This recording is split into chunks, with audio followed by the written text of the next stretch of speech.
Hello and what is up YouTube? My name is G3Iron and today we are taking a look at 5 things that GGG may nerf in the upcoming patch cycles with our Nerf Radar.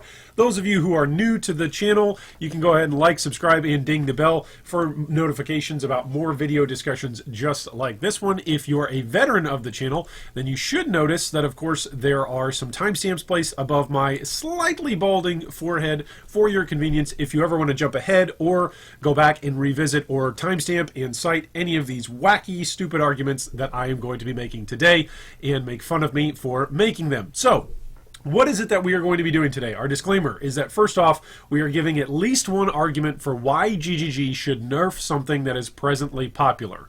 Then we're going to give at least one counter argument for why GGG should not nerf that particular something. What we are not doing today, we're not going to recap the entire 3.9 economy, and we are not going to compare the present player popular choices to previous patch popular choices. That's something that we do occasionally here on the channel, but it's not what we're doing here today. So, first off, the first thing on the chopping block or on the Nerf radar is the Necromancer Ascendancy.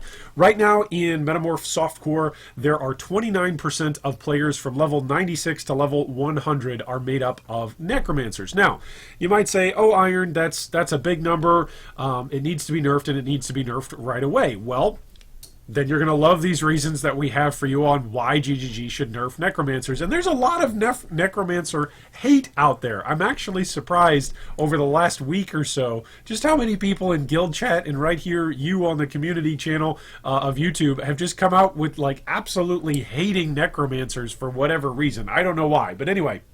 First argument, why should GGG nerf Necromancers? Well, they're the most popular Ascendancy for the second league in a row. So you can already hear the clamor and the stir and the buildup of players grabbing their torches and their pitchforks to go at the monster that is the Necromancer simply because it's popular. And we do know that GGG has a history of nerfing things that are popular. So it could be that yes, Necromancer is on the chopping block simply because it's popular for a second league in a row.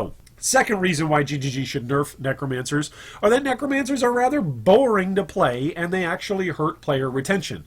This, I think, is a much better argument for why it could be that GGG will nerf Necromancers in the future. If it is actually proven on the back end, we don't have access to these numbers. I don't. Anyone here in G3 doesn't. If you've got access to these numbers, feel free to send me an email to all the information that's down below in the video description. But we don't have public information onto exactly what ascendancies are being played across the entire board of the player base of Path of Exile. We certainly have some information based on ladders and based off of websites like PoE Ninja.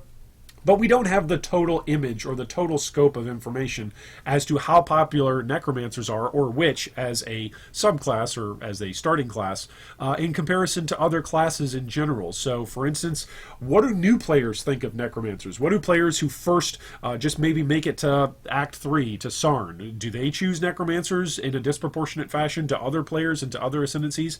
Are they more boring and hurting player retention for players that don't make it towards the end game of Path of Exile? Yes or no? If the answer to that is yes, then I could absolutely see that Necromancers are indeed boring and hurt player retention, and so from a business standpoint, GGG's not going to like that, and they would of course switch things up by nerfing the Necromancer. At that point, the question becomes, is it truly that Necromancers are boring and Necromancers are hurting player retention, or is it that the lack of other options seemingly in the community and the general community feeling on Necromancers are that they're the best ascendancy, and so if that's boring and nobody wants to play the best ascendancy when it's boring, that can then hurt player retention. So that's an interesting psychological discussion. That's more of a discussion on us players and our perception of what's strong rather than what's actually strong. But that's a whole other topic entirely. So just for today, a second reason why Necromancers might be nerfed are because they're boring and they hurt player retention.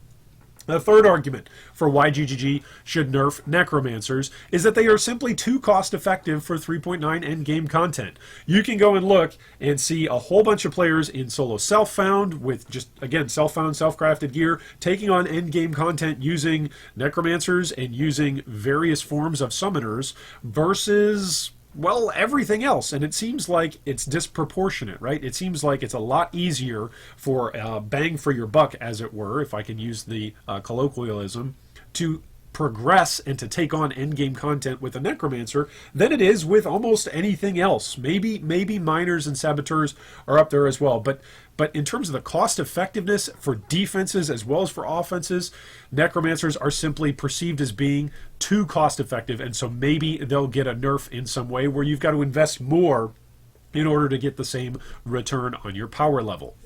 Well, why should GGG leave Necromancers alone? So, why shouldn't they nerf the Necromancer? Well, a couple of reasons here. First off, Necros are popular due to strong design.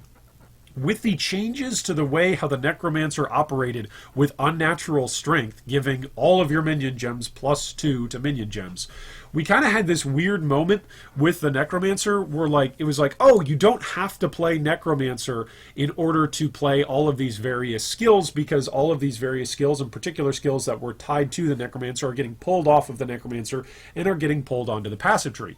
That should mean that lots of other Ascendancies can now play a Summoner archetype, and yet Unnatural Strength is still attached to the Necromancer, and having gem levels onto your various minions is one of the best ways to scale up your minions' power. So of course Necromancers are popular due to their strong design. So if that's the case, if GGG has said, look, we've reworked the Necromancer and this is the direction that we want to start heading by giving gem levels and attaching gem levels to Ascendancy rather than giving specific skill bonuses to Ascendancies, then Necros are actually popular due to GGG's design. And so if GGG wants to nerf that, then it actually creates more work for them on the back end to go back and rethink the entirety of their process for deciding how to rebuff the Necromancer in the first place. They could simply nerf Unnatural Strength and a few other things here and there just with some numerical tweaks, but I think that Necros at the moment are popular due to strong design, allowing lots of different playstyles to play with them, and this is actually a good thing.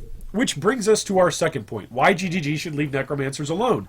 Necros have a wide variety of builds. There has never been a healthier and a happier time to play a Necromancer than now, or to play a Summoner build on a Necromancer. So Necros offer such a wide variety of power spikes for a lot of different builds. You don't even have to be playing a Necromancer necessarily to be playing a Summoner, right? There's a whole version of Necromancer that just relies on corpse generation and corpse interaction, and that's really cool as well. It's not necessarily incredibly popular this league, but that doesn't mean it can't take down endgame content. It just means that players' perceptions of it are that it's not the strongest or the easiest, or again, the most cost effective. So Necros have a wide variety of builds, and that's actually what GGG initially wanted to do with their game design in Path of Exile to begin with, offering that big, massive passive tree and giving players a lot of choices for building out characters and for choosing unique interactions with their builds.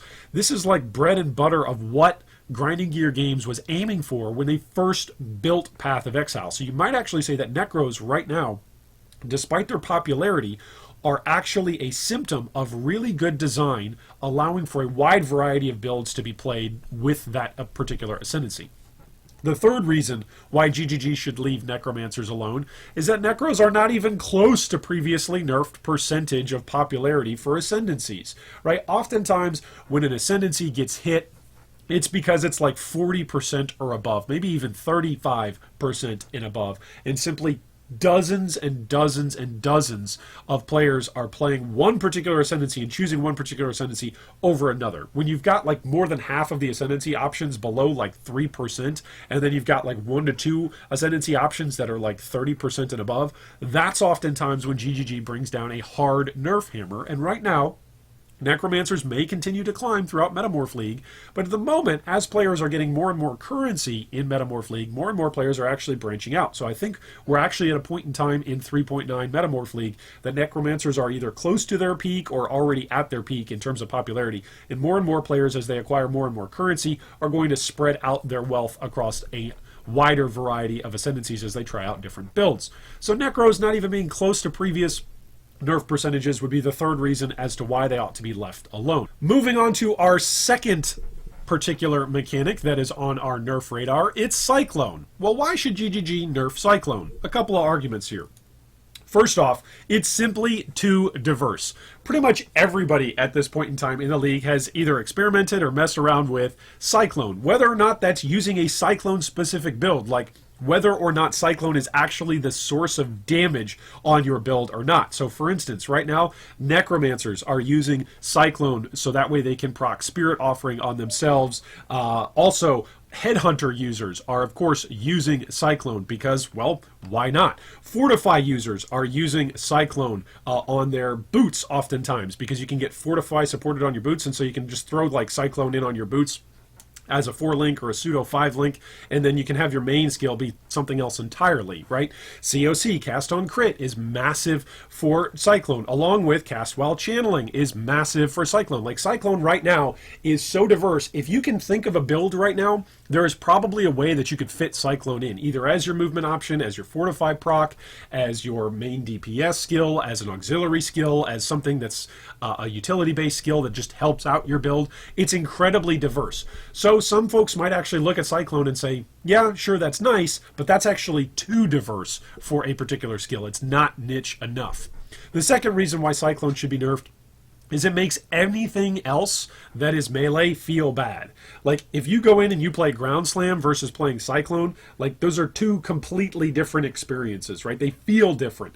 The aesthetic of them is different. The speed of both of the skills is different. Like, they just have massive amounts of differences in between the way that they actually feel for us as players. And so Cyclone, because of the reason that it is so smooth and so enjoyable to play, it is actually hurting other melee skills. Not that Cyclone in and of itself isn't great. No, it is great, but it's so great. Like, Cyclone right now is essentially like the highest dosage of a PoE related drug, like whatever PoE related drug reference you want to say. Cyclone is like the highest, most intense version of that for melee. And then everything else just feels like a downer in comparison to in comparison to Cyclone. So that could be one reason why Cyclone gets nerfed.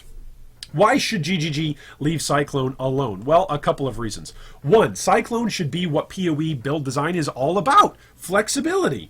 If we're saying that Cyclone is too diverse, maybe that's not because Cyclone is actually too diverse. Maybe that's because Cyclone is actually in a really, really good spot with its design choices and with its gameplay feel. Maybe instead of nerfing Cyclone, we ought to take a look at other melee builds, and particularly other melee skills that are truly melee, like that aren't like, screen clearing, massive AoE uses of melee skills, but truly melee skills like that hit things within like half of your screen vision. Like, Cyclone should be the standard, and we ought to look at other melee skills and say, how do we get these other melee skills to feel more like Cyclone? Like, what is it that we need to do in order to make more things feel like Cyclone, rather than saying Cyclone is fun, therefore we ought to crap on it. Like, the unfortunate reality is PoE and GGG usually like to crap on things that are fun when they're at their peak. Anyway, welcome to new players. Cyclone actually feels good to play. This is another reason why it shouldn't be touched. If there's a lot of players with a lot of different builds enjoying Cyclone in a lot of different fashions, it might be because it's actually helping player retention and it feels really, really satisfying to play. So, why would GGG not nerf Cyclone? Because it would really anger a lot of the player base, and a whole lot of players would simply say, bye, see ya, I'm going to play something else that actually rewards the things that I enjoy and listens to the feedback that I'm giving them. One piece of feedback that the player base is giving GGG right now, without ever having to type up a Reddit thread, without ever having to make a YouTube video, without ever having to put up a forum thread, is simply telling GGG, look, we like the way Cyclone feels. And the way that players are telling GGG that we like the way Cyclone feels is that there's a diverse amount of players across a diverse spectrum of builds that are all using Cyclone right now. That is one way that we as a player base can tell GGG we like this where it's at right now.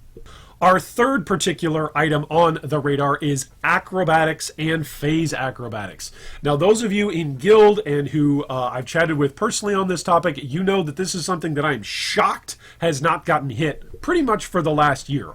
So why should GGG nerf Acro and PhaseAcro? Well, not getting hit, one argument, is a really lazy and unintended singular approach to defenses in Path of Exile. Now, I know we can all insert like our point to forehead meme here, just don't get hit, right? Like that's the way to play PoE, especially if you're deep delving, just don't get hit, right? At a certain point, the amount of defenses that are available to your character are not going to get you to certain depths. And so just forego defenses altogether, all sorts of layers of defenses, that is. Get max dodge chance, max evasion, go acro, go PhaseAcro, and just don't get hit, right? Well, some might argue that not getting hit is a lazy, unintended, singular approach to defenses, as opposed to all of the various aspects and layers of defenses that Grinding Gear Games has included into Path of Exile that they want us to be thinking about and layering on top of one another as we are building out our characters and as we are progressing through the content that is available in Path of Exile. So, while not getting hit might be very effective right now, some might actually argue that it's unintended or that it's simply lazy. Secondly, PhaseAcro and Acrobatics, well, these nodes have been the most popular defensive nodes on the tree for far too long. If you go back and you look through, whether it's our own videos here on Good Guy Gaming, or if you go back and you look through other popular Ascendancy nodes throughout the last several leagues, we're talking all the way back through 2019, dating all the way back through 2018, and dating all the way back and including into 2017. PhaseAcro and Acro have been some of the most popular defensive nodes on the entirety of the tree for that period of time. Other nodes in consideration are, of course, Chaos Inoculation, as well as MOM. But the vast majority of the time, Acro and PhaseAcro has remained pretty consistent, and I think most of this is because of its location on the tree. If you're going to play a build that relies on any kind of defenses and you're on the right-hand side of the tree, well, you can go up to CI, or you can go down and you can go across over to Acro and PhaseAcro. And anybody that's going to be stacking evasion, whether or not you're a Magic Find character, or if you're simply a character that is going to be using Energy Shield but can survive with the amount of nerf and penalty that comes along with choosing these two nodes, then you're going to choose it, because not getting hit is very, very effective. That's one of the reasons why it's been popular for so long. Well, why should GGG leave Acrobatics and Phase Acrobatics alone? Well, first off, what other defensive options are available? I just told you a little bit about the options on the tree, and if you're down there starting either a Ranger or a Duelist or a Shadow, you've got to look and see and make a decision pretty quick. What are my layers of defenses actually going to be on this particular build? There's a whole bunch of armor and stuff on the left-hand side of the tree. There's a whole bunch of evasion and stuff on the right-hand side of the tree. There's a whole bunch of energy shield and stuff on the top half of the tree. So you've got to decide if you're building a character that starts on the right-hand side of the tree or on the lower portion of the tree. Am I going to go HP and go armor right away in order to negate and try to mitigate the damage that is actually going to be hitting me? Or do I just not want to get hit at all? And right now, Acro and PhaseAcro are that other option. So, well, you might say, oh, well, we need more layers and you need to be taking advantage of all of the layers of defenses that are available in the game. On the passive tree, for a lot of characters that are over there simply aren't that many great defensive options that are over there. And so grabbing Acro and PhaseAcro is kind of a no-brainer to grab it. So if you're going to nerf it, then at least provide some other defensive options. Move some stuff around. So fourth on our discussion radar today are minions. Why should GGG nerf minions? Well, first off, minions are too powerful as both an offensive and a defensive option. So presently, when you are playing a minion-based build, there are a lot of different content mechanics that you simply do not have to pay attention to, because your minions are going to be the ones interacting with the damaging areas that a boss can throw at you or that an encounter can throw at you, and you're going to be like hiding around the corner or something, right? It's just a really, really solid defensive way of playing. You essentially set up your army and say, hey army, there's a bad guy. Go over there and get him. Me? I'm going to stand over here. You guys deal with that, right? Minions are very, very powerful as both an offensive and defensive option. So if GGG wants to nerf minions, they could nerf them on either side of this, right? They tried a little bit of a nerf between 3.8 and 3.9 with zombies, and when we were reading patch notes and we were reading the development manifesto, man, the number of people saying that zombies were dead and that minions were dead and that there was no reason or no way that minions would survive in 3.9, it was shocking. It was honestly shocking and laughable to see how many players just looked at the minuscule amount of nerf that zombies got and we're like, oh no, zombies are gone, minions are dead, GGG hates minions. Minions are still one of the most effective ways of taking on the entirety of Path of Exile's content, both for offensive reasons and for defensive reasons. And so because of that, minions are probably on GGG's nerfing block moving forward. The second reason why GGG should nerf minions are that minions are simply too flexible for content. There's pretty much a minion-based solution for everything. Like if you're playing a minion-based build, a summoner-based build, then chances are it's like a Swiss Army knife, right? If you've got a particular style of content that another build can't handle, minions can probably do it. If it's bossing, don't worry, minions can probably do it. If it's mapping very, very quickly, don't worry, there are specters that are options for you. There are ways that you can set up your various other minions, whether they're golems, whether they're zombies, whether they're skeletons, whether they're SRS, whether they're animate weapon. There are so many ways that you can set up a summoner based on minions right now that it might actually be too flexible because it can take on too much content, especially when compared to other builds that maybe are more niche and just can take on certain types of content or really shine in certain types of content.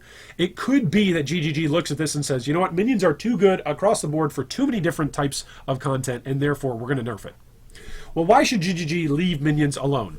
Well, first off, this is a personal plea. So Chris Wilson, if you're watching, I'm looking right at you right now, Chris. Chris, I have played minions forever, and so this is just my personal plea. Please, please just leave them alone. Give us one more league, like 3.10. Give us one more league. Many of us suffered for years with the quality of life that was minions before the 3.8 update. So thank you so much for the 3.8 update. Thank you so much for the quality of life that specters stick around. Can we get the quality of life that zombies might stick around too between the times that we log out? But anyway, minions are finally in a spot that they have the quality of life on them to be attractive to play. So GGG should leave minions alone because for years minion players have had to deal with so many different inconvenient things. Imagine, for instance, if you've played a minion build this league, by the way, you've probably played or messed around with specters a little bit.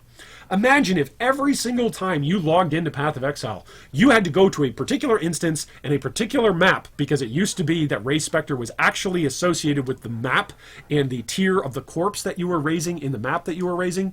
Imagine if you actually had to go to specific maps and purchase specific maps for specific specters that you needed at specific monster levels. That's what we had to deal with. Now, some of you might be saying, well, why would you do that? Because we really enjoyed playing summoners, and summoners finally have quality of life now that they're very, very attractive and easy to play. And by the way, raising specters was just one of the inconveniences that we had to live with as summoner players back in the day. So minions are finally in a spot that they've got quality of life to be attractive to play.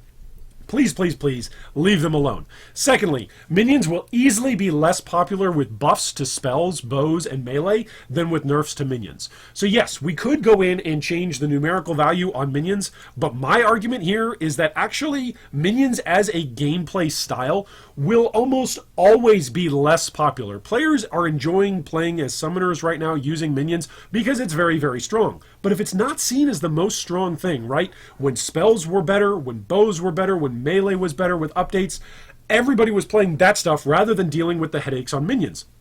If minions are going to be nerfed, nerf their numbers, don't nerf their quality of life.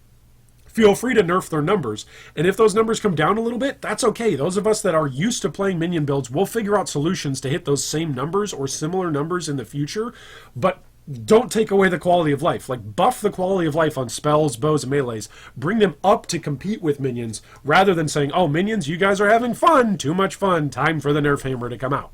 Our fifth thing that could be nerfed is Chaos Inoculation. That's the last thing that is beeping up on our radar. Well, why should GGG nerf CI? Well, first off, this is a bit of a meme, but CI always gets nerfed. It just does. Like, every single time CI is going well and is anywhere close to being popular. Not even popular. I should say viable. Anytime CI gets close to being viable in competition with a life-based or a hybrid-based build, then CI gets nerfed in some way. Energy Shield gets nerfed in some way. So why should GGG nerf CI in some way? Well, because they've got a track record of doing it.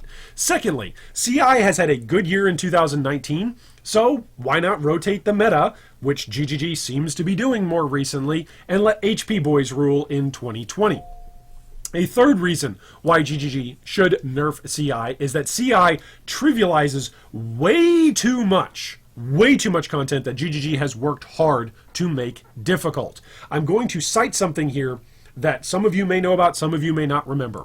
Back in the day, it used to be that there was an option, there was an ability to actually build a character that was immune to most forms of damage in Path of Exile. And it relied on flasks that made it such that your elemental resists got to be 100%. and then it would convert physical damage that you took into elemental damage. So essentially the build made it so that way you were immortal. We featured the build a long time ago right here on the channel, back when that was something you could do. You can't do that anymore. GGG said, look, this is hampering our design. We're going to make it so that way flasks can't go up to 100%. And then again, they actually did the same thing again. They said, look, we're going to hard cap elemental resistances at different points. So even if the community figures out a way to somehow make it so that way they can convert damage and become immortal, you won't be able to, right? We're going to hard cap your elemental resistances. That's how GGG approached elemental resistances and damage conversion from physical to elemental damage. Well, right now, CI trivializes at least 1/4 of the entire Conqueror's endgame content that Path of Exile and the team at GGG has worked to put out, because the entirety of El Hazamin and his encounters include some form of chaos damage. Now, he also does a mixture of other damage, right? Don't hear what I'm not saying. He doesn't only do chaos damage. But if a primary part of this year's expansion is getting to and dealing with chaos damage bosses, then CI trivializing 25% of content might be at a level that GGG simply isn't happy with. And they're actually going to look at it in the same way that they looked at physical to elemental damage and elemental damage resistances being buffed to 100% and actually say, this is not okay. CI might actually get a nerf in a similar way to where CI... maybe it doesn't make us immune to chaos damage in the future. I don't know. That could simply be one approach that they've taken. It's one that they've done in the past. It could be one that they do in the future for CI if it becomes too trivial. Well, why should GGG leave Chaos Inoculation alone? In other words, why shouldn't they nerf it? Well, CI is nowhere near its previous levels of power, like in Synthesis League, when Energy Shield was simply ridiculous, and players pretty much every single day were making gear, chess pieces with the synthesizer that were better than like hardcore, top-notch legacy mirror tier gear in standard, right? So like pretty much every day during Synthesis, somebody was pumping out some new chess piece that was setting new records for Energy Shield. And players left and right, not just top-end players, but players like in the middle of the economy, mid-level players, were able to pump out like top-tier Energy Shield builds that were getting into the teens for the thousands of Energy Shield that they could pump out while still going CI. So you might say CI needs to be nerfed, but the counter to that is saying, well, when it's gotten nerfed in the past, it's because it's just been ridiculously strong in comparison to HP. And right now, it's nowhere near where it used to be. Secondly, GGG should not nerf CI because it's not OP compared to HP. Right now, we're actually in a pretty good spot between builds and build options, building into health versus building into Energy Shield. So rather than saying that, you know, CI is simply OP and it's more desirable, the reasons why this is actually taking place is because 25% of the content is, well, due to El Hazamin, right? Due to that particular Conqueror, there's a whole bunch of chaos damage, and you can simply negate a whole bunch of that if you go CI. Same thing is true for Alva. A whole bunch of monsters in Alva encounters deal chaos damage. You can simply ignore that when you go CI. This isn't a problem with CI, but rather it's actually a problem with the top half of the tree versus the bottom half of the tree, right? So players are choosing to take advantage of the strong top half of the tree that currently exists in Path of Exile 3.9 rather than the weaker bottom half of the tree. You might say, oh, well, Iron, if you're a life-based build, there's a really strong portion of the tree, and that is the bottom half of the tree. Yes, that's true, but because it's so far away from the top half of the tree, if you're playing anything that's top half of the tree right now, Necromancer, well, of course, Witch, Templar, and Shadow, like, it's way easier to go and grab CI and to build around that than to walk all the way down and pick up the many different HP nodes that you need to pick up, even going down and grabbing the Scion Life Wheel. So that's at least two reasons why I think CI should be left alone, is because it is a strong defensive option for the top half of the tree. So rather than nerfing CI, which is going to penalize everybody that's using CI and that wants to build an Energy Shield build, I think they need to buff the bottom half of the tree and make HP feel a little bit more better if they really actually think that CI is that big of a problem. Well, thanks so much for watching. Those are my thoughts on 5 particular things that we ought to be watching out for in the 2020... Well, thanks so much for watching. Those are my thoughts on 5 different things that we ought to be looking out for in the 2020 calendar year of what GGG might nerf. But what are you thinking GGG will nerf in 2020? Maybe you agree, maybe you disagree with any of the arguments that I've presented down below. I'd love to hear in the comments what your thoughts are.